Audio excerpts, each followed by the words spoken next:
Assalamualaikum warahmatullahi wabarakatuh. Perkenalkan, nama saya Bima Catur Putra Utama. Saya akan menjelaskan tentang berdirinya Bani Umayyah di Damaskus.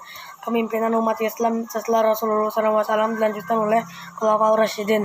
Kemudian setelah berakhirnya masa Khulafaur Rasyidin, berdiri sebuah dinasti, yaitu Bani Umayyah.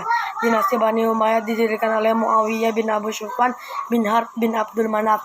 Silsilah bertemu dengan Rasulullah SAW pada Abdul Manaf. Bani Hashim atau keluarga Hashim menjadi panggilan bagi keluarga Rasulullah SAW. Sementara keturunan Umayyah disebut Bani Umayyah atau keluarga Umayyah. Selain sebagai pendiri, Muawiyah juga merupakan khalifah pertama Bani Umayyah. Ibu kota pemerintah Bani Umayyah adalah Damaskus.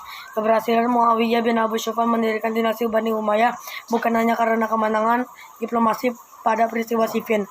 Akan tetapi ia memiliki pemikiran yang kuat untuk membangun masa depan. Ia mendapat dukungan dari Bani Umayyah dan orang-orang Suriah. Muawiyah bin Abu Sufyan dipandang sebagai negarawan sejati.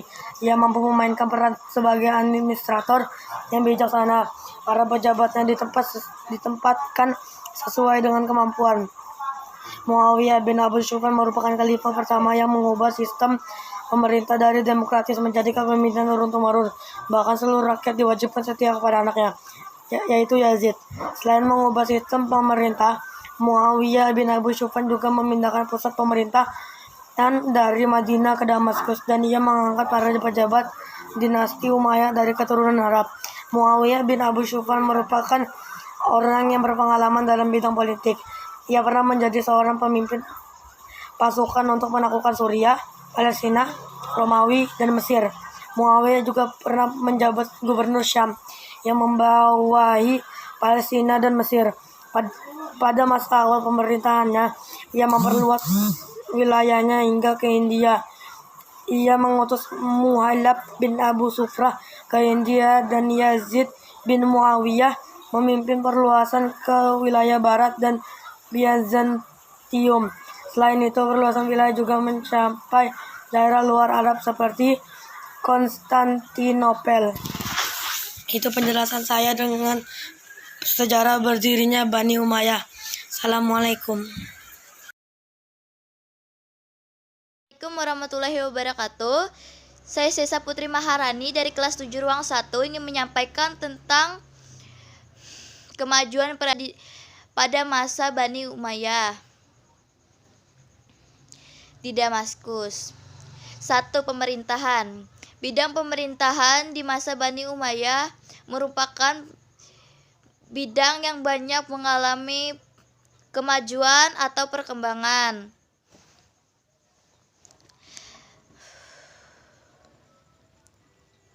Struktur dan administrasi pemerintahan Bani Umayyah merupakan penyempurnaan dari bentukan Khalifah Umar bin Khattab. Wilayah kekuasaan dinasti Bani Umayyah yang luas dibagi menjadi beberapa provinsi yang dipimpin oleh gubernur, wali, dan amir yang diangkat oleh khalifah. Beberapa orang katib atau sekretaris mendampingi gubernur, hajib, pengawal, dan kepala rumah tangga istana, dan pejabat-pejabat lainnya antara lain sahib al-haraj, pejabat pendapatan, sahib al-syurta, pejabat kepolisian, dan kadi, hakim atau keagamaan. Kadi dan pejabat pendapatan diangkat oleh khalifah dan bertanggung jawab secara langsung kepadanya. Lembaga dan departemen seperti al-khatib, al-hajib, dan diwan dibentuk di tingkat pemerintahan pusat. Para khatib memiliki tugas mengelola administrasi negara secara rapi dan baik untuk mewujudkan kemaslahatan. Lembaga Al-Khatib pada masa dinasti Umayyah terdiri atas A. Khatib Al-Rasail, Sekretaris Negara. B. Khatib Al-Harat, Sekretaris Pendapatan Negara. C. Khatib Al-Syurta, Sekretaris Kepolisian. D. Khatib Al-Jun, Sekretaris Militer. E. Sekretaris Kadi Panitera. Dipengaruhi oleh Islam, fanatisme bangsa Arab dipandang efektif dalam membangun negara Islam karena bangsa Arab merupakan bagian dari bangsa Islam. Masjid dan bangunan aristik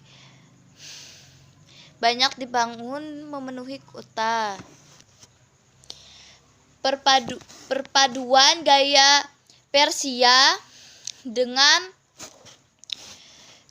nuansa Islam terlihat sangat kental pada setiap sisi bangunan. Damaskus merupakan sebuah masjid agung terkenal yang dibangun pada masa Al-Walid berdasarkan rancangan Abu Ubaidah bin Jannah. Begitu pula kota baru, yaitu kota Kairawan yang dibangun oleh Uqbah bin Nafi. Masa dinasti Bani Umayyah ini, ilmu agama juga sudah tampak mengalami perkembangan. Banyak ulama yang fokus pada kajian ilmu keagamaan seperti ilmu tafsir, hadis, dan hukum Islam. Selain itu, ilmu-ilmu yang berhubungan dengan ilmu agama juga turut mengalami perkembangan. Di antara ilmu-ilmu tersebut yaitu ilmu-ilmu bahasa seperti nahwu, bahasa, dan sastra. Pasti ini juga muncul atau hidup beberapa tokoh penting dalam dunia Islam. Beberapa imam mazhab yaitu Imam Hanafi, Abu Hanifah, dan Imam Malik bin Anas. Pada bidang tasawuf terdapat Hasan al-Basri dan Rabi'ah al-Adawiyah. Dalam bidang hadis terdapat Umar bin Abdul Aziz.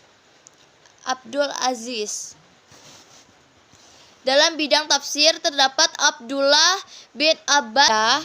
Dalam bidang hadis terdapat Umar bin Abdul Aziz.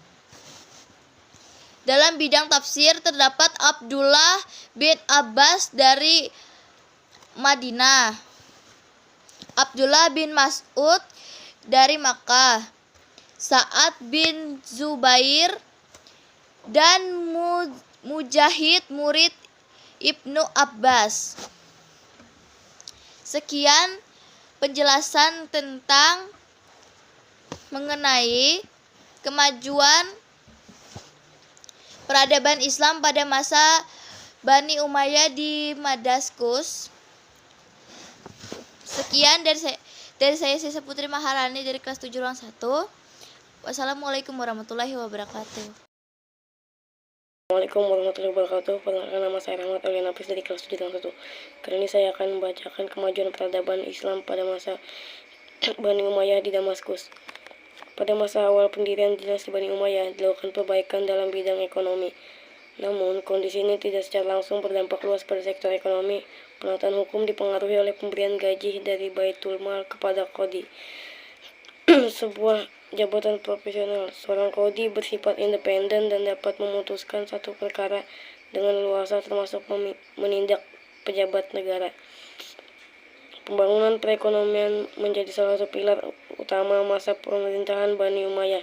Ekonomi pada masa tersebut dapat ditumbuhkan sehingga kemapanan ekonomi, khususnya pada aspek kerukunan antarumat beragama. Luasnya wilayah kekuasaan juga berdampak adanya keragaman sosial masyarakat. Keragaman tersebut terjadi pada aspek sosial, budaya, dan agama. Meskipun demikian, tatanan yang kokoh dan terbuka dapat ditingkatkan dan lebih berhasil bagi setiap masyarakat sesuai dengan perannya dalam pembangunan. Pada masa ini, jalur perdagangan semakin lancar, pelabuhan dagang yang ramai dan makmur. Pada masa ini antara lain Basrah di Teluk Persia dan Aden. Selain itu, pada masa ini dicetak mata uang khusus serta pengembangan beberapa jabatan sehingga memperbesar lapangan pekerjaan. Gaji tetap yang diperoleh berdampak pada kesejahteraan. Pengumpulan pajak ditetapkan oleh khalifah. Misalnya pada zaman Muawiyah bin Abu Sufyan ditetapkan pajak sebesar 2,5% dari pendapatan. Ketentuan jumlah pajak ini hampir sama dengan zakat penghasilan pada Bani Umayyah di Damaskus. Pada masa awal pendirian dinasti Bani Umayyah dilakukan perbaikan dalam bidang ekonomi. Namun, kondisi ini tidak secara langsung berdampak luas pada sektor ekonomi. Penataan hukum dipengaruhi oleh pemberian gaji dari Baitul Mal kepada qadhi, sebuah jabatan profesional. Seorang qadhi bersifat independen dan dapat memutuskan satu perkara dengan leluasa termasuk menindak pejabat negara.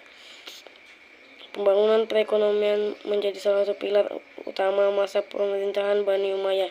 Ekonomi pada masa tersebut dapat ditumbuhkan sehingga kemapanan ekonomi, khususnya pada aspek kerukunan antarumat beragama. Luasnya wilayah kekuasaan juga berdampak adanya keragaman sosial masyarakat. Keragaman tersebut terjadi pada aspek sosial, budaya, dan agama. Meskipun demikian, tatanan yang kokoh dan terbuka dapat ditingkatkan dan lebih berhasil bagi setiap masyarakat sesuai dengan perannya dalam pembangunan. Pada masa ini, jalur perdagangan semakin lancar, pelabuhan dagang yang ramai dan makmur. Pada masa ini antara lain Basrah di Teluk Persia dan Aden. Selain itu, pada masa ini dicetak mata uang khusus serta pengembangan beberapa jabatan sehingga memperbesar lapangan pekerjaan. Gaji tetap yang diperoleh berdampak pada kesejahteraan. Pengumpulan pajak ditetapkan oleh khalifah. Misalnya pada zaman Muawiyah bin Abu Sufyan ditetapkan pajak sebesar 2,5% dari pendapatan. Ketentuan jumlah pajak ini hampir sama dengan zakat penghasilan pada masa sekarang. Bidang sosial, dinasti Bani Umayyah ditandai dengan dibukanya hubungan antar bangsa Arab Muslim. Selain itu juga terhadap negara taklukan seperti Mesir, Persia, dan Eropa. Berkat adanya hubungan ini maka lahirlah kreativitas baru dalam bidang seni dan pengetahuan. Karena tentunya setiap bangsa memiliki kelebihan dalam bidang seni tertentu atau pengetahuan tertentu yang dapat dipadukan dengan yang lain. Dome of the Rock di Yerusalem termasuk merupakan salah satu bangunan monumen terbaik pada masa Bani Umayyah. Assalamualaikum warahmatullahi wabarakatuh. Perkenalkan, nama saya Emel Agika Fahriji. Di sini saya akan membacakan bidang hukum pada masa dinasti Bani Umayyah juga mengalami kemajuan.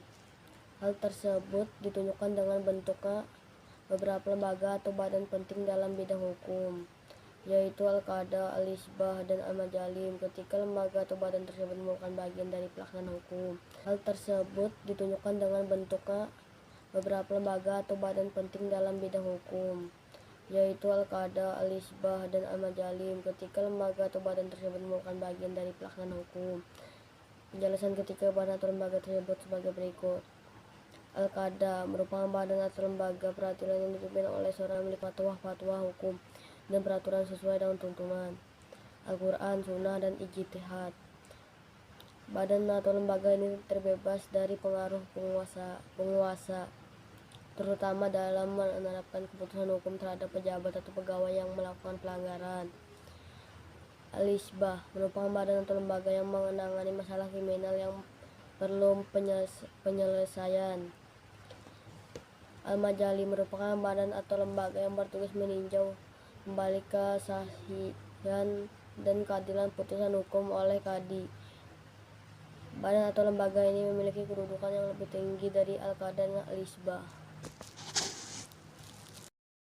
Assalamualaikum warahmatullahi wabarakatuh. Perkenalkan nama saya Nafalin Jira dari 7 ruang 1 ilmu non keagamaan pada Bani Umayyah di Damaskus belum begitu menonjol. Hal ini terjadi karena selain fokus pada pembebasan wilayah-wilayah baru, Khalifah sibuk dalam melanggarkan pemerintah yang mapan, sehingga penerjemahan buku-buku berbahasa non-Arab belum memiliki arti yang penting.